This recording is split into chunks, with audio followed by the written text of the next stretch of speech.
নমস্কাৰ বন্ধুসকল, কি খবৰ? আশা কৰিছোঁ সকলোৱে ভাল। পুনৰ এটা নতুন ভিডিঅ'লৈ আপোনালোক সকলোকে স্বাগতম জনাইছোঁ। বেহাৰবাৰী আউটপোষ্টৰ যিসকল ৰেগুলাৰ ভিউৱাৰ্ছ হয়, বেহাৰবাৰী আউটপোষ্ট ধাৰাবাহিকখন যিসকল লোকে আগৰ পৰা চাই আহিছে তেওঁলোকে নিশ্চয় গম পায় যে বেহাৰবাৰী আউটপোষ্টত আগতে SI ছাৰ আৰু জবা বা এটা লাভ ষ্টৰী দেখুওৱা হৈছিল আৰু বহুতে ভাল পাইছিল তেওঁলোক দুজনৰ অভিনয় চাই। আৰু এটা ভাল খবৰ, আৰু যিসকল লোকে ৰেগুলাৰ চাই আছে তেওঁলোকে নিশ্চয় গম পায় যে বেহাৰবাৰী আউটপোষ্টলৈ পুনৰ এবাৰ জবা বা আকৌ ঘূৰি আহিছে। আপোনালোকে তেওঁলোক দুজনৰ অভিনয় চাই কেনেকুৱা পায় কমেণ্ট ছেকশ্যনত কমেণ্ট এটা কৰি জনাব। জবা বা আচল নামটো হৈছে য়শস্বী ভূঞা আৰু তেওঁ আগতে ভৈৰৱী চৰিত্ৰতো অভিনয় কৰিছিল।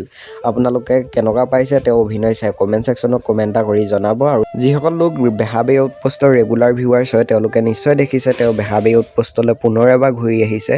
তেওঁ ঘূৰি অহাৰ দৰে ধাৰাবাহিকখনলৈ যদি পুৰণা অভিনেতা অভিনেত্ৰীসকল ঘূৰি আহিলেহেঁতেনে নিশ্চয় চাই ভাল লাগিলেহেঁতেন। আৰু আপোনালোকে সেই সন্দৰ্ভত কি ভাবে তলৰ কমেণ্ট ছেকশ্যনত কমেণ্ট এটা কৰি জনাব। যেনেদৰে আগৰ ইংলিছ বাইদেউ হওক, তেওঁলোক যদি আকৌ বেহাৰবাৰী আউটপোষ্ট ধাৰাবাহিকখনলৈ ঘূৰি আহে চাই নিশ্চয় ভাল লাগিব। আৰু আপোনালোকে কমেণ্ট এটা কৰি জনাব। নতুন যদি কোনোবা আহিছে চেনেলটো ছাবস্ক্ৰাইব কৰি ল'ব। অনাগত দিনসমূহত আপোনালোকে বিচৰা খবৰসমূহ মই দিবলৈ চেষ্টা কৰিম। এটা সৰু ভিডিঅ' আছিল আপোনালোকক জনাই দিলোঁ।